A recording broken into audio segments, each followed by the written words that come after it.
semester genap loh. Semoga kita semua tetap semangat sampai lulus.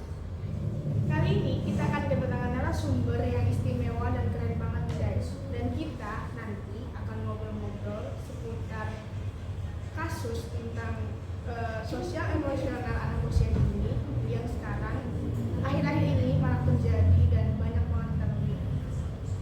Nah, narasumber kita nih adalah salah satu aktivis komunitas peduli anak yang sudah berdiri sejak tahun 2020 lalu. Walaupun ya komunitas ini mungkin dihitung masih baru berjalan dan baru berdiri banget ya teman-teman, baru 2 tahun. Nah, tapi komunitas ini tuh sudah banyak dikenal oleh masyarakat.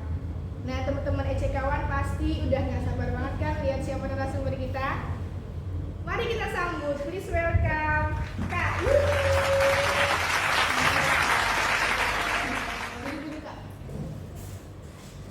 Aduh, Kak Yuni nih guys.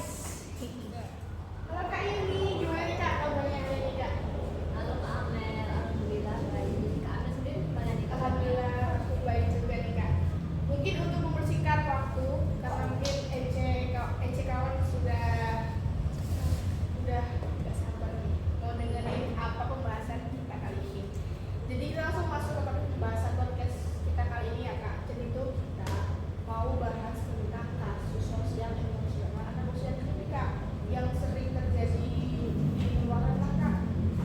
Nah, jadi itu kemarin ada DM Kak yang masuk ke akun Instagram tim kami. Nah, tim kami coba buka, coba baca, dan ternyata DM-nya ini berisi tentang cerita mengenai kasus salah seorang anak usia dini yang berhubungan dengan sosial emosional. Jadi seperti ini Kak isi DM-nya atau kasusnya si anak tadi. Jadi anak usia dini ini adalah seorang perempuan, anak perempuan Kak. Dan anak ini juga paham kalau dia itu seorang anak perempuan. Nah, anak ini suka sekali bermain boneka dengan salah satu temannya. Jadi cuma satu teman ini ya Kak.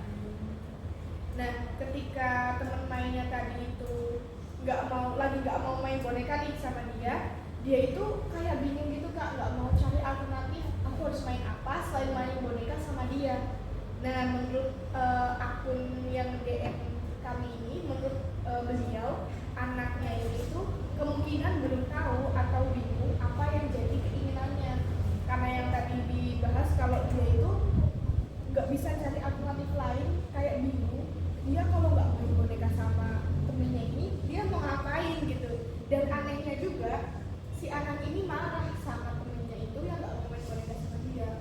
Nah, dari kasus yang di DM kita itu, menurut Kak Yuni nih Kak, ada nggak sih Kak beberapa penyebab yang bisa mempengaruhi anak tuh jadi punya kasus kayak anak ini Kak?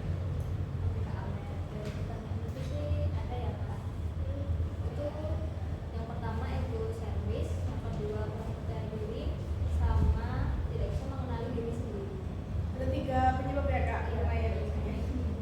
Nah, mungkin kawan ini ada beberapa yang masih mungkin tabu atau kurang paham dengan istilah-istilah yang tadi barusan Kak Yuni sampaikan. Ada 3 ya kawan, ada egosentris, kurang percaya diri, sama tidak bisa mengenali dirinya sendiri. Nah, mungkin bisa dijelasin Kak nih satu-satu dari 3 poin ini satu. Jadi biar kawan ini lebih paham penyebab-penyebab anak-anak yang kayak gini. Karena kan pasti di luar kebanyakan kawan anak-anak yang kayak gini nih masih nggak mau atau masih bingung main apa, dia harus sama siapa. Oke Kak, kita masuk ke egosentris dulu Kak. Egosentris itu apa sih Kak?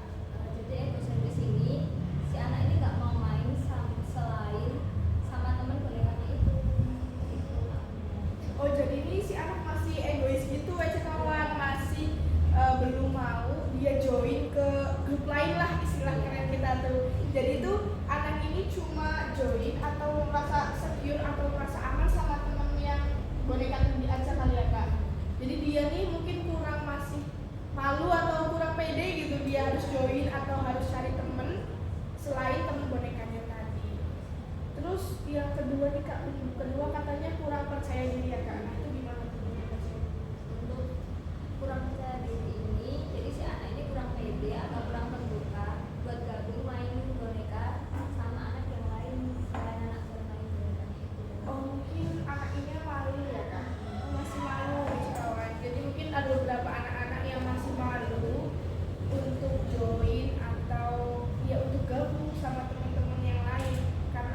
dia masih ya bingung juga kali ya teman-teman ya kan. Nah, terus poin penyebab yang ketiga itu kemungkinan juga anak ini kurang bisa atau tidak bisa mengenali diri sendiri. Kak.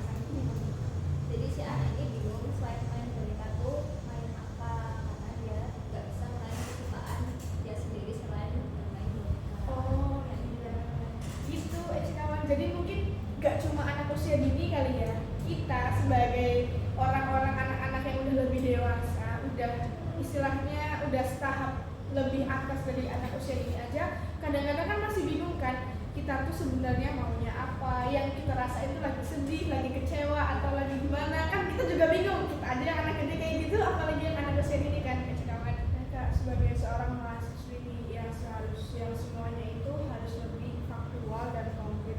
Apalagi kan kakaknya juga seorang aktivis ya kan Mbak ini. Nah, semua kasus yang ditemukan oleh para mahasiswa itu kan pasti harus dikaitkan dengan penelitian yang ditemukan sebelumnya Kak. Nah, dari tiga tadi yang egosentris, terus kurang percaya diri dan juga tidak memahami dengan dirinya sendiri, itu ada studi kasusnya nggak Kak? Atau temuan-temuan di jurnal yang sebelumnya Kak? Kebetulan ada nih Kak, egosentris dulu ya Kak. Jadi egosentrisme anak pada pertumbuhan kognitif tahap rasional. Ini memiliki saran ya Kak. Yang pertama, pihak sekolah memberikan stimulasi yang tepat agar egosentrisme anak dapat diarahkan menjadi bekal untuk tumbuh menjadi anak berkarakter baik. Selanjutnya, penelitian selanjutnya sebagai bahan masukan untuk mengembangkan aspek kajiannya pada tahap perkembangan lainnya. Oke, terus yang kurang kepercayaan diri itu gimana Kak? Apakah juga ada penelitian Kak? Ya, ada. Jadi penelitian yang dilakukan oleh Alvin Nur Aini dan lain-lain tahun 2021 dengan judul analisis kepercayaan diri anak usia dini dalam kajian studi sosial. Nah, ini ada beberapa solusi yang dapat dilakukan orang tua dalam kasus ini. Yang pertama, melakukan quality time bersama anak sehingga orang tua dapat mengetahui keinginan atau bakat dari seorang anak. Yang kedua, memberikan kesempatan anak untuk bergaul dengan lingkungan sekitar, tetap dengan pengawasan. Yang ketiga ini cukup dalam memberikan pujian, sanjungan, hadiah agar anak tidak terbiasa melakukan sesuatu dengan imbalan. Jadi anak itu harus juga dilepas tapi tetap dalam pengawasan juga ya Kak, biar mereka juga bisa bersosialisasi dengan lingkungan sekitarnya Kak. Ya. Oke, terus yang poin terakhir nih Kak, yang tentang anak itu tidak bisa atau kurang mengenali diri sendiri. Itu penelitian gimana Kak? Ya, berdasarkan jurnal yang diuji oleh Aulina Fitriani dengan judul konsep perkembangan sosial emosional anak usia dini di RA Tarbiyatun Syiddah Pelosok Karangtengah 5. Nah, ini optimalisasi perkembangan sosial emosional dapat dimulai dengan mengajak anak untuk mengenali diri sendiri dan lingkungannya. Proses pengenalan ini dapat dilakukan dalam bentuk interaksi antara anak dengan keluarga yang akan menjadikan anak mampu belajar membangun konsep diri. Begitu Kak. Oke, jadi itu guys, dari tiga penyebab yang sudah disampaikan sama Kak Ibu tadi, ternyata juga ada temuan di jurnal sebelumnya. Jadi kan lebih yakin kan kita kalau emang banyak anak usia dini yang memiliki kasus seperti tadi. Nah mungkin Kak, kalau tadi kan membahas tentang penyebabnya ya Kak, dari kasus yang tadi itu ada tiga.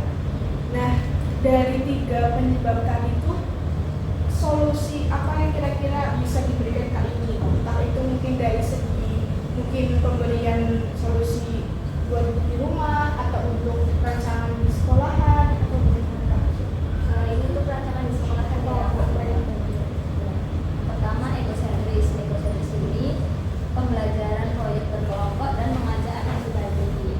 Kemudian yang kurang percaya diri ada show and tell dan memberi kesempatan dengan porsi yang sama kepada setiap anak. Kemudian yang tidak bisa mengenali diri sendiri itu ada pembelajaran bertemakan diri sendiri dan show and tell. Nah tadi kan berarti ya kak. Ya.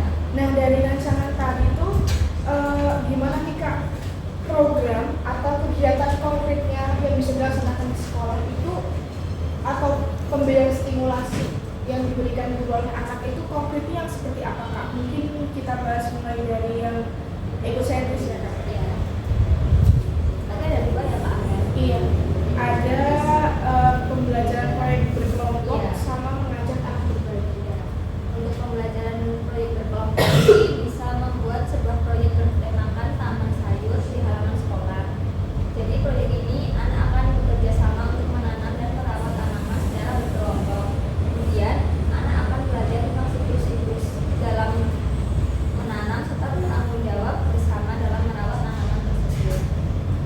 Lalu untuk yang mengajak anak berbagi ini bisa mereka berkunjung ke panti asuhan atau sejenisnya. Berarti belajar di luar ya kak? Iya. Oh. Lalu yang itu bisa mengadakan kegiatan membuat karya seni di sekolah.